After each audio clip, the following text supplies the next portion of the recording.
Hello and welcome to this episode of the Meaningful Communication Show. I'm your host, Chad Eves, and this is the second of a five-part series on communication failure reasons.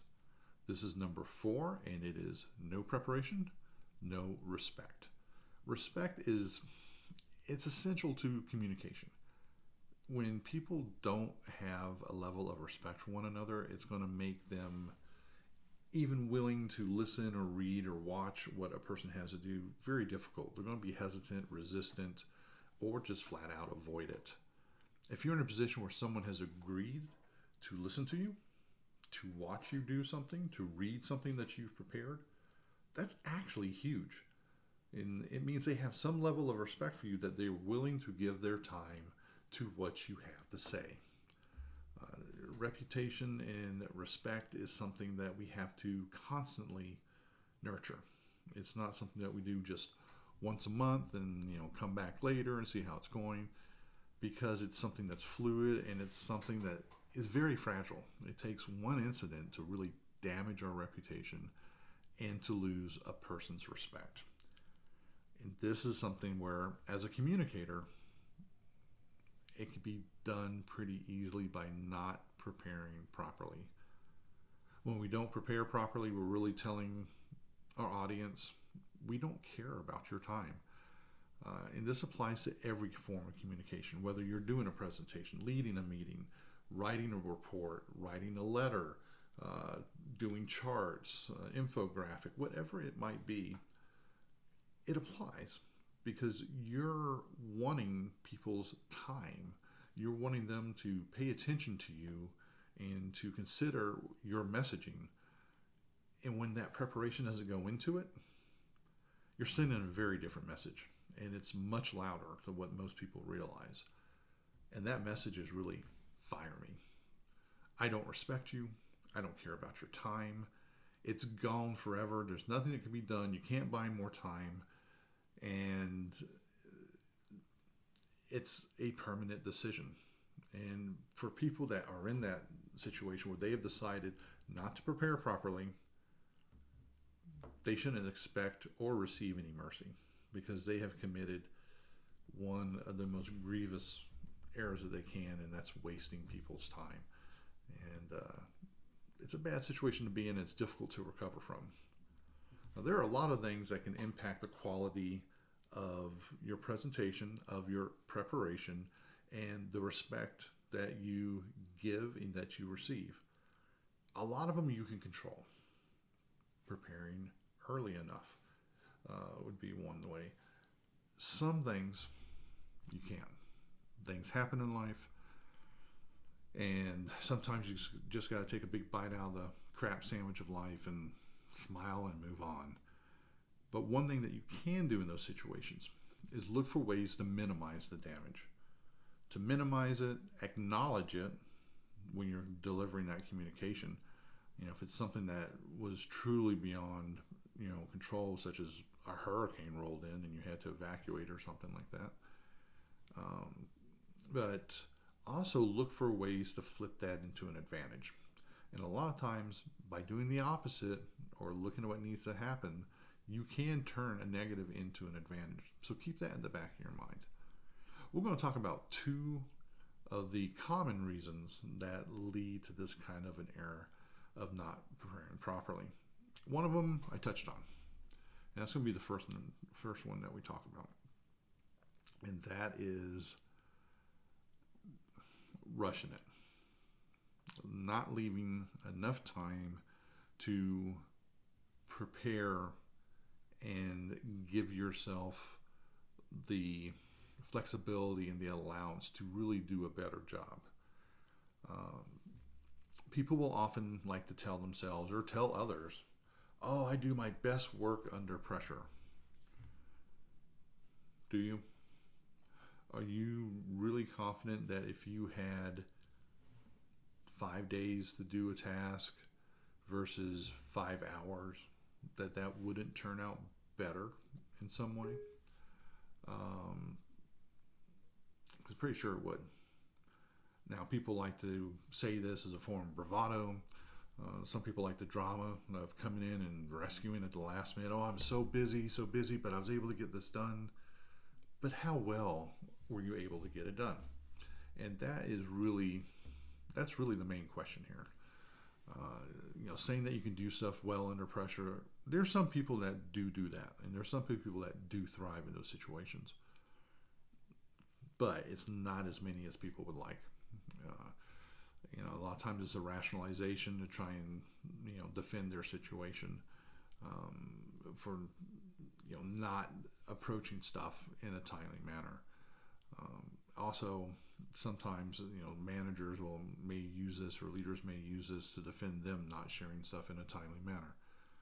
Under pressure, most people do not do well, and they do not do as well as they could have if they had more time or used the time that was available to them. Some of the things that you miss by rushing through it and by leaving it to the last moment, you miss out on opportunities to apply different types of creativity. If you're racing against the clock in the matter of hours on the night before or the morning of, you're not going to be open to how can I do this differently? What's a different technique? What's a different philosophy? What's a different layout that is going to help catch people's attention and help them retain your message? That's going to go by the wayside. You're also going to lose out on probably the biggest benefit of taking some more time to do something versus rushing through it the night before. And that is the benefit of your subconscious mind. Your subconscious mind can do awesome things. We've probably all experienced this. You hear the tales of, oh, I was taking a shower and this came to me, or in the middle of the night, or I was exercising, or taking the dog for, out, things like that. And these ideas come to people. That's your subconscious mind working. It's got to be given an opportunity to work. You can't really use that very well if you're working on something the night before, and what's really kind of bitter is it'll start suggesting stuff for you after you're done. That's really unfortunate because then it's too late. Another thing that you can miss out is really understanding what that messaging needs to be about. What's the desired outcome that your audience is looking for? You might have been told that it's A by your manager or somebody else, but it's really B, and they didn't understand it. Who's going to look bad? Who's going to look bad when they wrote that report, when they did that presentation, they led that meeting, that they didn't understand what was going on? Is that person that gave you that information going to fess up? Not a real good tactic to rely on that. So instead, take the time to talk to the person that gave you the assignment, and also to talk to your audience. Understand what it is that they need for this communication to have value for them.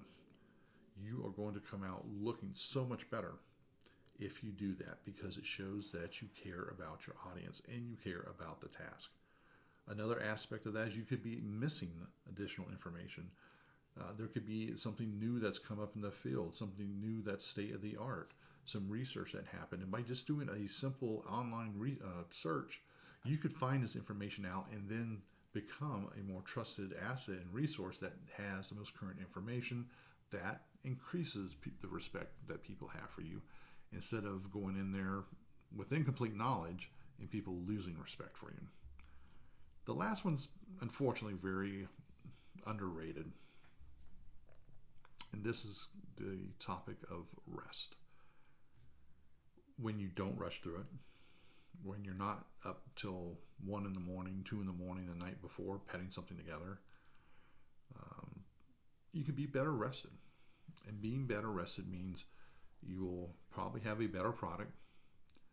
You will have a better delivery, whether it is doing a presentation, interacting with a person you're giving a written assignment to, leading a meeting, whatever it might be. Your recall is going to be better. You're going to be in a better attitude. You're probably going to be a little bit healthier. Your immune system won't be as run down or on edge.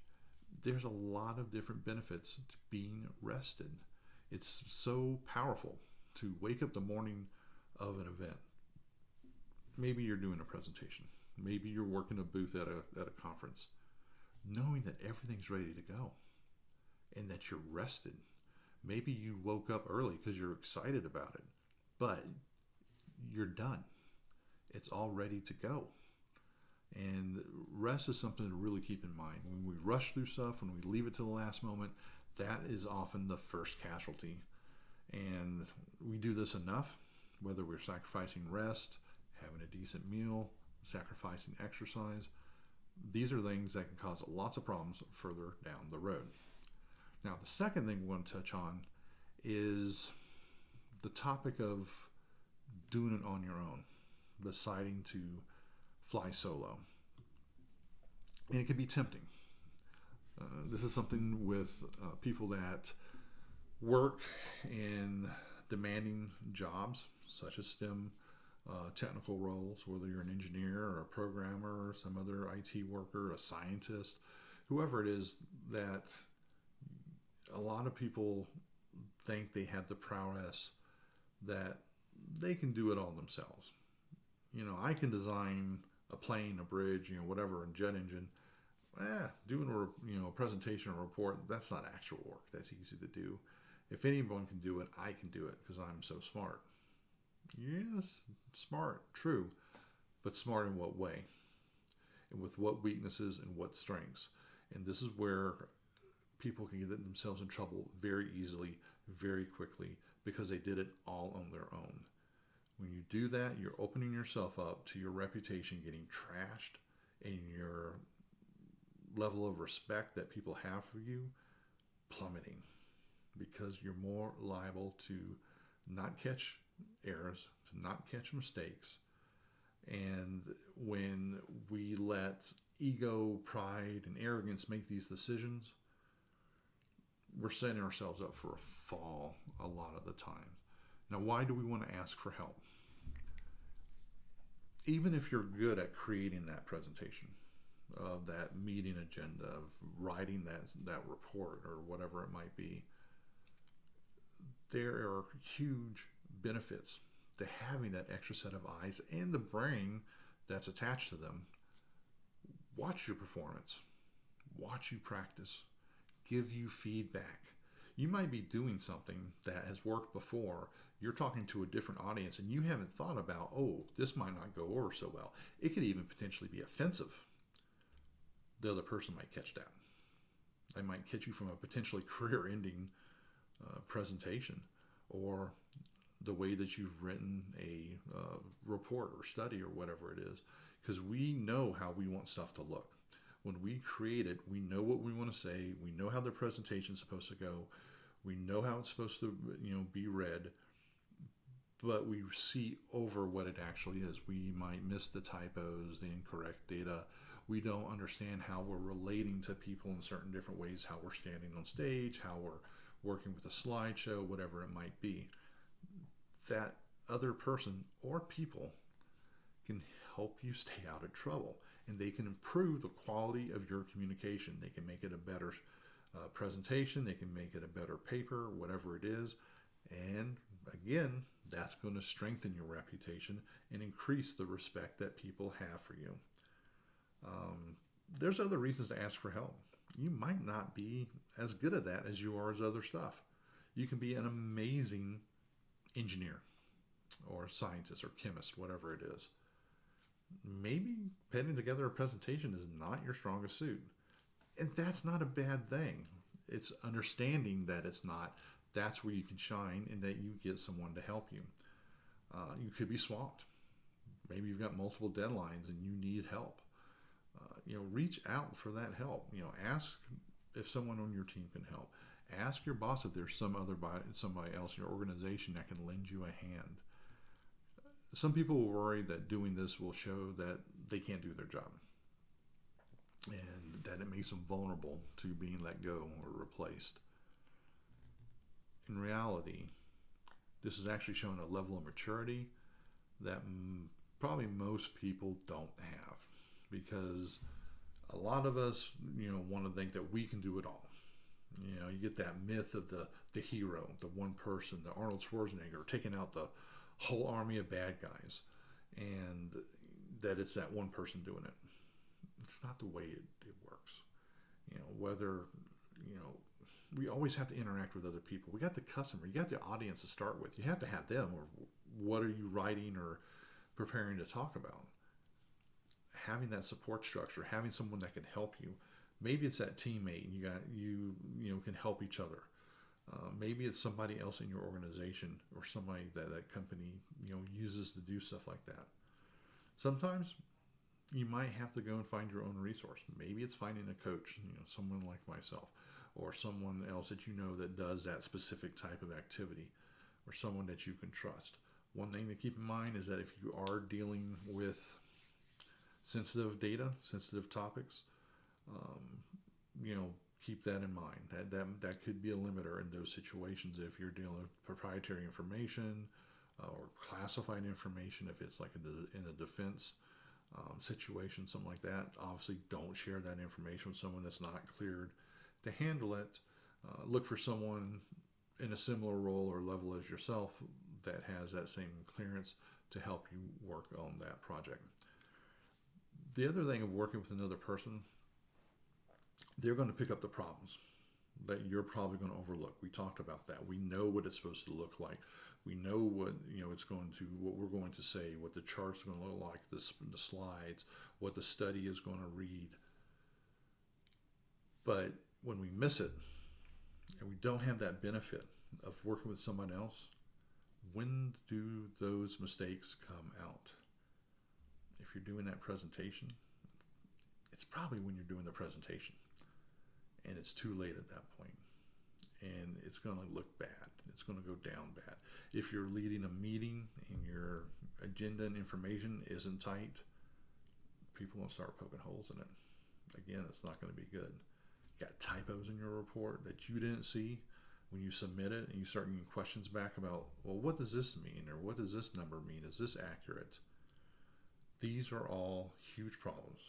You have not demonstrated the respect for your audience to put this together properly, but also you haven't demonstrated the respect for yourself to do a good job. So this is a reason for communication failure that you can have a lot of control over, a lot of influence. Sometimes things happen. You just got to do the best you can in the time that you have. But there's different ways to manage that, and we can go over those at a later time.